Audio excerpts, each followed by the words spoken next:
अस्सलामुअलैकुम स्टूडेंट्स, कैसे हैं बच्चों आप लोग। उम्मीद है खैरियत से होंगे। अच्छा बेटा, DHA सुफ़ा यूनिवर्सिटी ने रजिस्ट्रेशन ओपन कर दी है स्प्रिंग 2021 के लिए, 2021 के लिए। ठीक है बेटा। अच्छा बच्चों, ये guidelines specifically semester third semester से लेकर 8वें सेमेस्टर के स्टूडेंट्स के लिए हैं। अच्छा, तो स्टूडेंट्स कोर्स रजिस्ट्रेशन जो स्टार्ट हो रही है वो 8 मार्च से स्टार्ट हो रही है और 10 बजे रात से आप स्टार्ट कर देंगे रजिस्ट्रेशन, और इसी तरह एंड होगी 14 मार्च रात 10 बजे तक। अच्छा, मेरी रिक्वेस्ट की इन्फॉर्मेशन आपको यहाँ से मिल जाएगी, इस लिंक पर मौजूद है। स्टूडेंट आप यहाँ से लॉगिन करेंगे MyDSUNG से, अपना यूज़र नेम पासवर्ड एंटर करेंगे और रजिस्ट्रेशन करेंगे। रजिस्ट्रेशन करने ही के लिए ये वीडियो बनाई गई है ताकि आपके सवालात जो हैं वो कम हो सकें, रजिस्ट्रेशन की कन्फ्यूजन ख़त्म हो सके। अच्छा, कुछ प्लान ऑफ स्टडी हैं। 2012 के कोई स्टूडेंट हो अगर जिसने एडमिशन लिया हो, इसी तरह कोई 2017 है, 2018 है, तो वो अपना प्लान ऑफ स्टडी यहाँ से देख सकते हैं कि उनको क्या क्या कोर्सेज करना है। ठीक है, आगे बढ़ते हैं। अच्छा, ये एक प्री रिक्विजिट ग्राफ है, चार्ट है, जिसमें नज़र आ रहा है कि कौन सा कोर्स पढ़ने के लिए पहले क्या पढ़ना है और उसका प्री रिक्विजिट क्या है। अच्छा, जितने भी स्टूडेंट हैं उनको अपनी डिग्री मुकम्मल करने के लिए कोर्सेज पढ़ना ज़रूरी है, जो प्री रिक्विजिट इस चार्ट में नज़र भी आ रहे हैं। साथ ही साथ टोटल 136 क्रेडिट आवर मुकम्मल करने होते हैं। कोर कोर्सेज 34 पढ़ने होते हैं।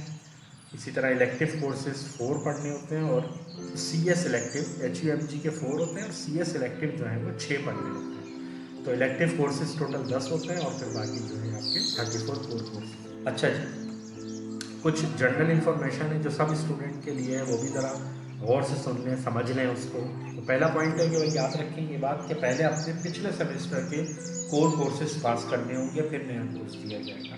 तो आप जिद ना करें आके कि सर मुझे कोर्स दे दें, मैं अपने दोस्तों से पीछे हो जाऊँगा, तो प्लीज़ ऐसी बातें ना करें। पहले आपको पिछले सेमेस्टर के सारा बैकलॉग क्लियर करना होगा नए कोर्सेज के लिए। ठीक है।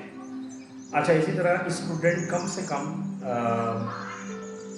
12 क्रेडिट आवर्स का लोड ले सकते हैं और ज़्यादा से ज़्यादा 18 क्रेडिट आवर्स का कोर्स लोड ले सकते हैं। ठीक है।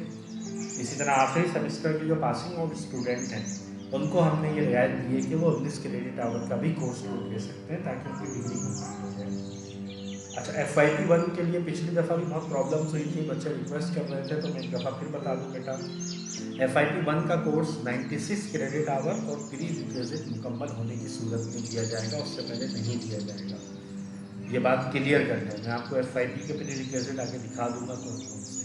FYP पढ़ने, FYP का कोर्स लेने के लिए भी कुछ प्री रिक्विजिट होते हैं। ठीक है। इलेक्टिव कोर्सेज सिर्फ और सिर्फ ए सेक्शन में दिए जाएंगे। पॉइंट नंबर 5 है ये, एक दफ़ा फिर सुन रहे हैं। इलेक्टिव कोर्सेज सिर्फ और सिर्फ ए सेक्शन में दिए जाएंगे। अच्छा, इसी तरह छठा पॉइंट कहता है कि इलेक्टिव कोर्सेज पहले आइए पहले पाइए की बुनियाद पे दिया जाएगा और स्टूडेंट की तादाद मुकम्मल होने के बाद रजिस्ट्रेशन के लिए नज़र नहीं है। अगर किसी कोर कोर्स का प्री रिक्विजिट फेल है तो पहले आपको प्री रिक्विजिट क्लियर करना होगा, फिर वो कोर कोर्स आपको मिलेगा। समझ रहे मेरी बात। तो आप ये नहीं कर सकते कि सर मैं प्री रिक्विजिट भी ले लेता हूँ, कोर कोर्स भी ले लेता हूँ एक ही सेमेस्टर में, तो बेटा ये नहीं हो सकता। ठीक है, प्री रिक्विजिट आपको क्लियर करना होगा, फिर उसका कोर कोर्स मिलेगा। स्टूडेंट के लिए ट्रांसक्रिप्ट में पॉइंट नंबर 8 पढ़ रहा हूँ मैं। स्टूडेंट्स के लिए ट्रांसक्रिप्ट में इलेक्टिव कोर्सेज की तादाद पूरी करना ज़रूरी है। क्या तादाद बताइए यहाँ पर। HUMG कितने हैं, 4, CS के कितने हैं, 6, तो 10 कोर्सेज तो आपके सिर्फ इलेक्टिव हैं। ये डिग्री में तादाद पूरी करना ज़रूरी है। ठीक है, चाहे इसके लिए आपको नवा सेमेस्टर भी पढ़ना पड़ जाए। एक चीज़ याद रखिएगा, ये बेटा ये जो बातें मैं कर रहा हूँ ना, या ये जो पॉलिसीज़ हमने बनाई हैं, ये पहले जो हमें मसाइल आते थे, बच्चे रिक्वेस्ट कर रहे हैं, एप्लीकेशन में लिख रहे हैं, HOD के पास जा रहे हैं, तो बेटा इन चीज़ों से अब कोई फ़र्क नहीं पड़ेगा। जो हिदायत बता दी है उन पर अमल करना ज़रूरी है। ठीक है। अगर थ्योरी कोर्स फेल है लेकिन लैब कोर्स पास है, फिर सुनिए, थ्योरी में फेल हो गए लेकिन लैब कोर्स पास है, और पास भी किससे है, C ग्रेड या उससे भी कम, D+ या D। तो ऐसे बच्चों को मशवरा है कि वो थ्योरी और लैब दोनों पढ़ें। ठीक है।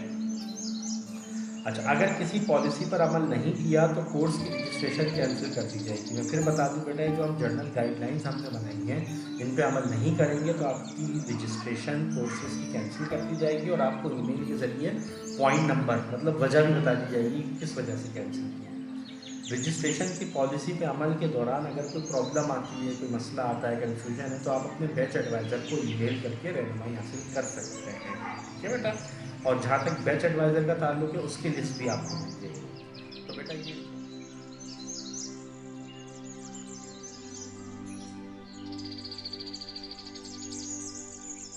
तो ठीक है स्टूडेंट, बेटा ये है जनरल इंस्ट्रक्शंस, अमूमी हिदायत जो सबके लिए हैं, इन पे अमल करना सबके लिए ज़रूरी है। ठीक है बेटा, अब आगे बढ़ते हैं हम इसी चीज़ में। अब हमने अपने रजिस्ट्रेशन प्रोसेस को बेहतर बनाने के लिए, कामयाब बनाने के लिए स्टूडेंट्स को 3 ग्रुप्स में तकसीम किया है। 3rd सेमेस्टर से 8वें सेमेस्टर के स्टूडेंट को 3 हिस्सों में बांटा है। पहला ग्रुप हमारा ये कहता है कि ऐसे तमाम बच्चे जिनका पिछला कोई कोर्स बाकी नहीं है और वो बिल्कुल ठीक अपने सेमेस्टर के टाइम के मुताबिक चल रहे हैं, उन बच्चों के लिए क्या हिदायत हैं, वो ये हैं कि वो कोर कोर्सेज बी सेक्शन में सिलेक्ट करेंगे, मुंतखब करेंगे, और इलेक्टिव कोर्सेज ए सेक्शन में मुंतखब करेंगे। ठीक है, उनकी तो सीधी सी रजिस्ट्रेशन है, उनका कोई इतना बड़ा इशू नहीं है। ठीक है, उनकी हर चीज़ टाइम पे चल रही है। अच्छा, ग्रुप नंबर 2 में कौन से स्टूडेंट हैं? ऐसे तमाम बच्चे, ऐसे वो बच्चे जो रेलीगेशन पर हैं और उनकी CGPA 2.0 से कम है या उतनी है या उससे कम है। उन बच्चों के लिए क्या हिदायत है कि ऐसे बच्चों को कोई भी नया कोर्स नहीं मिलेगा, बल्कि वो तमाम कोर्सेज रिपीट करेंगे जिनमें उनका ग्रेड C+ या उससे भी कम है, और अपनी CGPA को बेहतर करेंगे। हाँ, ऐसे बच्चे जो प्रोबेशन पर हैं उनको एक नया कोर्स दिया जा सकता है, वो भी देखना पड़ेगा क्या सिचुएशन है। अब तीसरा ग्रुप क्या है? ऐसे तमाम बच्चे जिनके पिछले कुछ कोर्सेज बाकी हैं और वो फेलियर हैं या रिपीटर्स हैं, मगर उनकी CGPA 2.0 से ज़्यादा है। देखें यहाँ क्या बात हो रही थी, 2.0 या उससे कम है, और यहाँ बात हो रही है 2.0 से ज़्यादा है। उन बच्चों के लिए क्या हिदायत है कि वो अपने कोर कोर्सेज ए सेक्शन में सिलेक्ट करेंगे, इलेक्टिव कोर्सेज भी ए सेक्शन में सिलेक्ट करेंगे। ऐसे बच्चों को बी सेक्शन का कोई भी कोर्स नहीं मिलेगा। 3 मुख्तलिफ सेमेस्टर के कोर्सेज उठाने की इजाज़त नहीं है। हाँ, आप 2 मुख्तलिफ सेमेस्टर के कोर्सेज तो उठा सकते हैं, उसका भी तरीक़ेकार नीचे लिखा हुआ है कि अगर स्टूडेंट कोर कोर्सेज 4थे और 5वें सेमेस्टर के उठाता है तो उसको इलेक्टिव कोर्सेज 5वें सेमेस्टर के मिलेंगे, याद रखना। फिर आप ये नहीं कह सकते कि सर मेरा 4थे का इलेक्टिव रह गया था। बेटा, आप इलेक्टिव उठाओगे 5वें सेमेस्टर के, वो खुद ब खुद आपकी ट्रांसक्रिप्ट में 4थे में जाके सेट हो जाएगा। समझ रहे हो मेरी बात?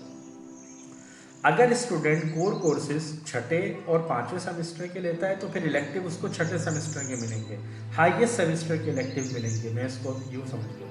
इसी तरह 6ठे और 7वें सेमेस्टर के कोर कोर्सेज लेता है तो इलेक्टिव 7वें के मिलेंगे, और इसी तरह अगर कोर कोर्सेज वो 7वें और 8वें के लेता है तो इलेक्टिव उसको 8वें सेमेस्टर। तो बेटा, ऐसे तमाम बच्चे जिनके पिछले कोर्सेज बाकी हैं उनको इन गाइडलाइंस पे अमल करना है। ठीक है, वरना उनकी रजिस्ट्रेशन सीधी कैंसिल कर दी जाएगी वजह बताने के साथ। ओके बेटा। हाँ, मैंने बात की थी FYP के प्री रिक्विजिट की, तो बेटा देखो ये उसी चार्ट में से मैंने अलग कर दिया ये पूरा पीस ना। कंपाइलर कंस्ट्रक्शन पढ़ा होगा तो FYP मिलेगा, डिज़ाइन एनालिसिस एल्गोरिथम पढ़ा होगा तो FYP मिलेगा, कंप्यूटर नेटवर्क्स पढ़ा होगा तो FYP मिलेगा, और सॉफ्टवेयर इंजीनियरिंग पढ़ी होगी तो FYP मिलेगा। अगर इन चारों कोर्सेज में से कोई भी नहीं पढ़ा हुआ, कोई एक रह गया, तो बेटा FYP नहीं मिलेगा, चाहे क्रेडिट आवर 97 हो जाए, 96 से ज़्यादा 97 हो जाए तब भी नहीं मिलेगा, क्योंकि आपने प्री रिक्विजिट पूरे नहीं किए। ठीक है, और यही सिचुएशन सेमिनार के साथ है, सेमिनार के साथ भी ऐसा ही है, उसके प्री रिक्विजिट भी वही है। ठीक है बेटा। अच्छा, कंप्यूटर साइंस के जो इलेक्टिव हैं उनकी पूरी लिस्ट है यहाँ पर। 6ठे सेमेस्टर में कोई सा भी एक इलेक्टिव आप सेलेक्ट करेंगे, 2 इलेक्टिव हैं। इसी तरह 7वें सेमेस्टर के जो CS इलेक्टिव हैं वो टोटल 1 2 3 4 5 6 इलेक्टिव हैं, उनमें से कोई भी 3 आप सेलेक्ट करेंगे 7वें सेमेस्टर वाले बच्चे जो होंगे। तो यहाँ पर बता भी दिया कौन सा इलेक्टिव कौन पढ़ा रहा है। ठीक है बेटा, नाम के साथ लिखेंगे। इसी तरह 8वें सेमेस्टर के अंदर 4 इलेक्टिव ऑफर किए हैं, तो उसमें से कोई से भी 2 सेलेक्ट कर लेंगे। अब ये आ गए HUMG इलेक्टिव, अभी फैकल्टी के नाम यहाँ नहीं लिखे हुए। ठीक है। अच्छा, MIS को अगर आप देखो तो वो सारे सेमेस्टर में ऑफर हुआ है। MIS 4थे सेमेस्टर में भी है, 5वें में भी है, 6ठे में भी है और 7वें में भी है। इसी तरह इसमें से भी कोई एक सिलेक्ट करना है, एंटरप्रेन्योरशिप या MIS, एंटरप्रेन्योरशिप या MIS, सप्लाई चेन या MIS, सोशल मीडिया मार्केटिंग या फिर MIS। ठीक, ये सी में सिलेक्ट करने होंगे। अच्छा, आप एक देखो इलेक्टिव के आगे सेक्शन क्या लिखा हुआ है, 4A 5A 6A 7A। ठीक है, इसी तरह यहाँ देखो यहाँ देखो, यहाँ CS में क्या लिखा हुआ है, 6A 7A। क्यों? क्योंकि ये बात पहले बता दी गई जनरल इंस्ट्रक्शन में कि इलेक्टिव सिर्फ और सिर्फ A सेक्शन में ऑफर है। ठीक है बेटा, तो उम्मीद करते हैं कि इंशाल्लाह आपका रजिस्ट्रेशन का जो प्रोसेस है वो बहुत कामयाबी के साथ कंप्लीट हो जाएगा और आपकी कोर्सेज इजीली रजिस्टर हो जाएंगे। फिर भी अगर